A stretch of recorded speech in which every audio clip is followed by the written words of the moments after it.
Hi everyone, my name is Laibarshad. Today we will be learning about rhyme scheme, rhythm, theme and universal theme. So what is rhyme scheme? Rhyme scheme जानने से पहले हम देखेंगे what is rhyme. Rhyme is basically the repetition of individual sounds at the end of the lines. किसी भी piece of work में usually ये poems में हम ये लोग यूज करते हैं तो उसके एंड में जब आइडेंटिकल साउंड्स आते हैं एक जैसे साउंड्स आते हैं उनको बोलते हैं rhyme. For example sleep keep cat fat इस तरह की जो चीज़ें हैं जो साउंड्स हैं वो एट द एंड ऑफ जब आते हैं उनको हम बोलते हैं rhyme. So what is rhyme scheme? A rhyme scheme is a regular pattern of rhyming words in a poem. तो वो जो rhyming words use हुए हैं उनके एक पैटर्न को उनके एक सीक्वेंस को उनकी एक तरतीब को जब हम देखते हैं तो वो होता है हमारे पास rhyme scheme. So to indicate the rhyme scheme of a poem, one uses lowercase letters. हम इसको lowercase letter से present करते हैं, small letter से present करते हैं, capital letter से present नहीं करते. Each rhyme is assigned a different letter as follows in the first stanzas of Dust of Snow. अगर हम Robert Frost की poem Dust of Snow को देखें, The way a crow shook down on me the dust of snow from a hemlock tree.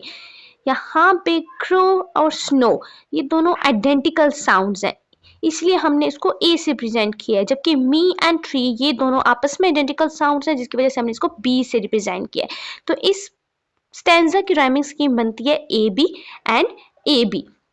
ठीक है और ये हमें एक प्लीजिंग इफेक्ट भी देता है मेमोराइज करने में भी हमारे लिए आसानी होती है. Then we have a rhythm. What is rhythm? Rhythm is basically the pattern of stress and unstress syllable in spoken और रिटन लैंग्वेज. हम जो हैं वो किसी भी हिस्से को जब जोर देते हैं और किसी चीज़ पे जोर नहीं देते तो उस चीज़ को हम बोलते हैं रिदम. कि हम किसी वर्ड पे तो स्ट्रेस दे रहे हैं और किसी वर्ड पे अनस्ट्रेस हो रहा है. वर्ड हम ज़्यादा जोर से नहीं बोलते, ज़्यादा फोकस नहीं करते उस जोर पे.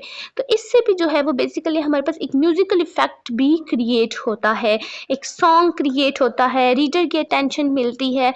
तो रिदम जो है ये एक पोएम को बहुत ही खूबसूरत बनाता है. Then we have a theme.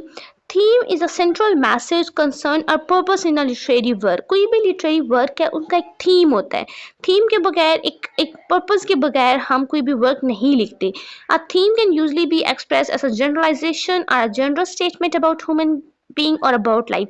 Theme किसी से भी रिलेटेड हो सकता है, ह्यूमन के साथ, किसी लाइफ के साथ या किसी भी जनरल किसी भी चीज़ पे हम लोग थीम या कोई भी वर्क लिख सकते हैं. The theme of work is not a summary of its plot.